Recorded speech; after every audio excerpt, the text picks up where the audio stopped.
Ito ang Kamachidori Street. Paglabas mo sa train station, nasa kaliwa mo to. Papasok ka, nandito yung mga shops, gift shops, maraming silang binibentang mga food, street food, tsaka mga restaurant, mga souvenirs, at mga locally made na mga gamit at damit dito sa Kamachidori.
Ito ang Hasadera Temple. Nasa Nasa taas ng hill. Pagka umakyat ka riyan, marami kang makikita na iba-ibang station ng mga shrine nila. Tapos yung pinaka-main temple, nasa taas. Tapos makikita mo yung view ng city ng Kamakura at saka yung tubig, yung ocean. No, it's not an ocean. Basta tubig siya. Sea. Hindi ko alam eksakto kung ano yung sea ang pangalan. Pero makikita mo siya. Makikita ang buong paligid ng Kamakura. Maganda maglakad dito kasi makikita mo yung paano ginawa yung mga landscaping nila, kung gaano nila nagawang maayos, pino.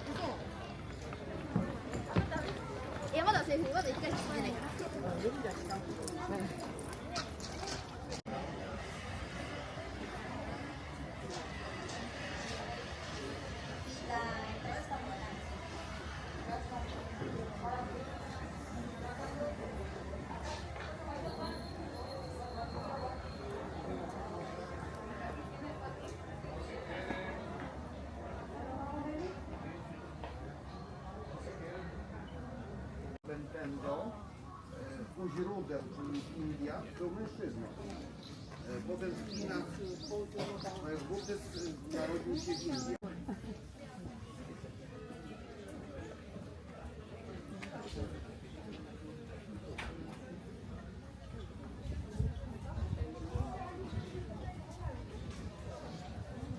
Proszę Państwa, tu jest kolejna kaplica i tutaj zobaczymy kolejne wcielenie Buddy, które nazywa się Bentendo.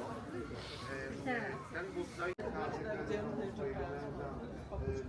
nie muszą notować póki nie gotuje, nie muszą grać, ponieważ też dzieci pracuje w szkołach, więc kobieta ma wiele wolnego.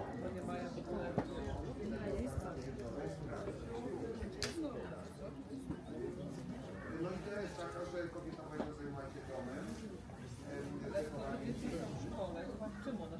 No, nie ma...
Mula sa Hasidera Temple, mga 5 minutes walk lang, may kita man na yung Great Buddha.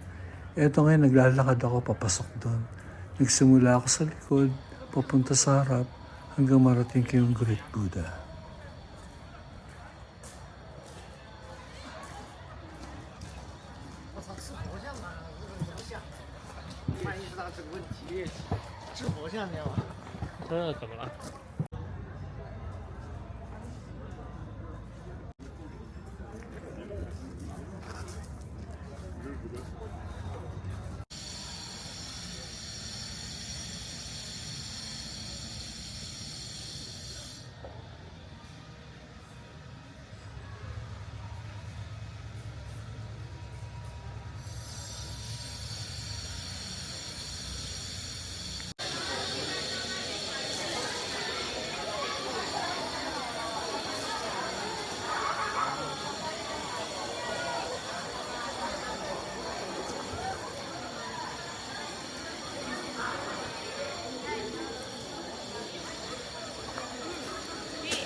Ito yung loob ng Great Buddha.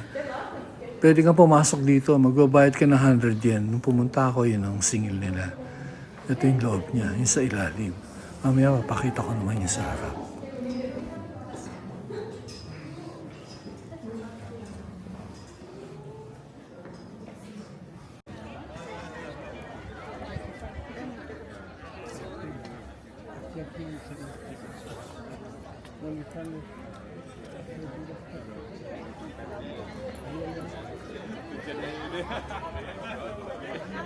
Ito na ang Great Buddha. Ang laki niya, no? Tingnan mo yung compare mo yung mga tao ng mga... Kahapon galing tayo sa Kamakura. Ngayon naman pumunta tayo dito sa Kawagoe. 1 hour trip away from Tokyo lang ito. Pwede ka sumakay sa Ikebukuro o kaya sa Shinjuku. Dito, makikita mo yung tinatawag nilang Little Edo. Ito yung Edo period, yung mga lumang design ng mga bahay nandito. Kaya ngayon naglalakad tayo, nakita natin itong shrine na to, pumasok muna tayo. Mamaya lalabas tayo sa street, makikita niyo yung mga architectural design ng Edo period.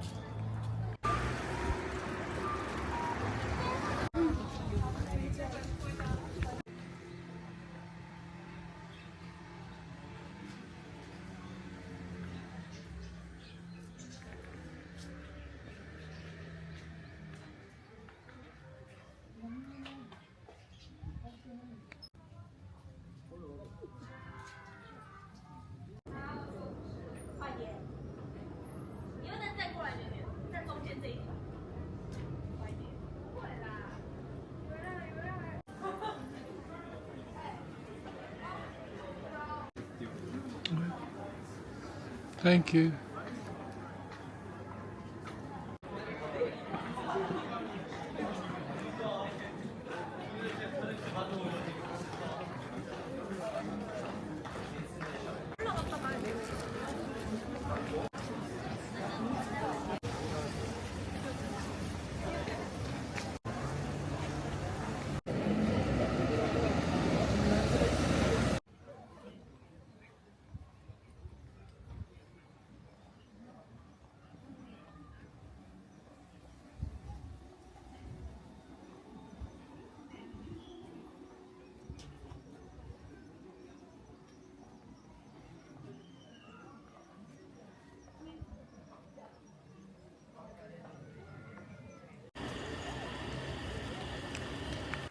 Dito naman sa street na to, ito yung ang mga shops dyan, puro candy lang ang tinitinda nila.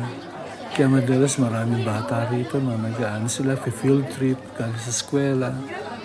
Lahat ng ano yan, mga stall na yan, puro candy lang ang tinitinda nila. Kaya mas maraming bata nagpupunta, mga pamilya, dinadala nila yung mga anak nila.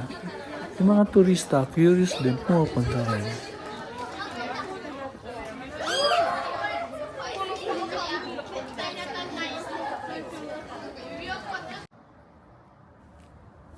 Ito yung isa sa mga nakita ko rito habang naglalakad ako dito sa mga streets ng Kawagoe. Ito yung Yaoko Kawagoe Museum. Ganda ng design niya. Box type lang ang design niya. Pero pinaganda nila yung labas, yung landscaping nila. Maliit lang siya museum. Nasa residential area siya mismo. Kaya accessible sa community. Sa mga tao dito sa community at sa mga turista. Tabi lang din siya nung shrine. Ganda niya. Simple-simple lang ang design pero bumagay sa community nila. Ayun ang harap niya.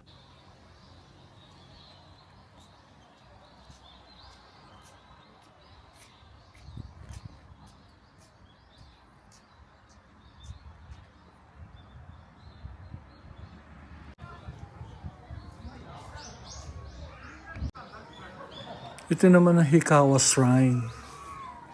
Across lang to dun sa may Kawagoe Art Museum.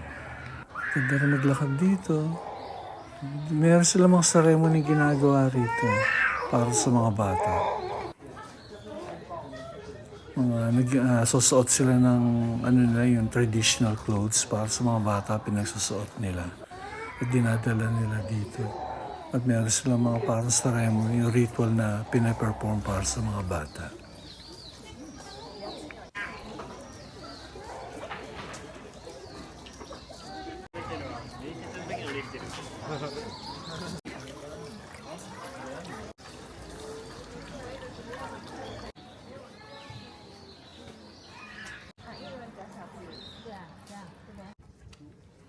Ito yung mga side street na sa Kawagoe.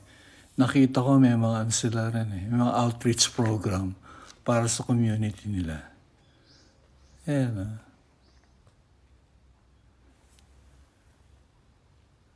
Ang ganda rin maglakad dito, nakikita mo talaga yung kung saan nakatira yung mga tao.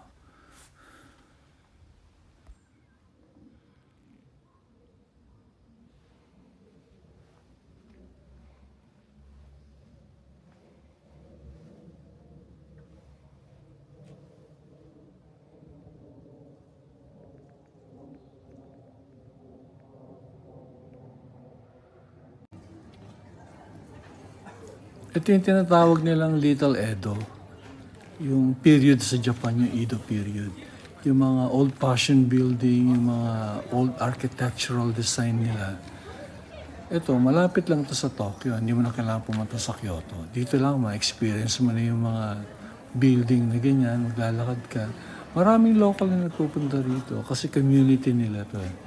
At marami rin mga turista. Ayan. Mga lumang building nila. Dito mo makikita. Maraming streets na ganyan dito. Pero ito ang pinakamarami dito. Na isang hilera lang sa isang street lang nandun lahat. At kinonvert na nila mga shops, souvenir shops, restaurants, bakeries. May mga shrine din sila on the side.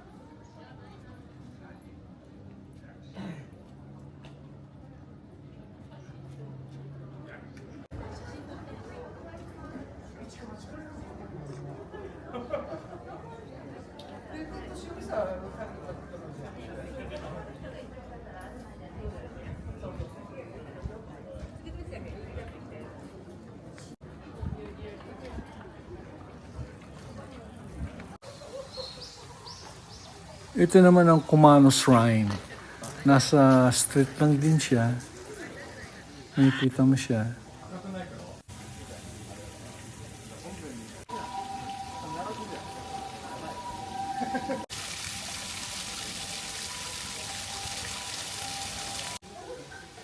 Nandito nga tayo ngayon sa Kumano Shrine.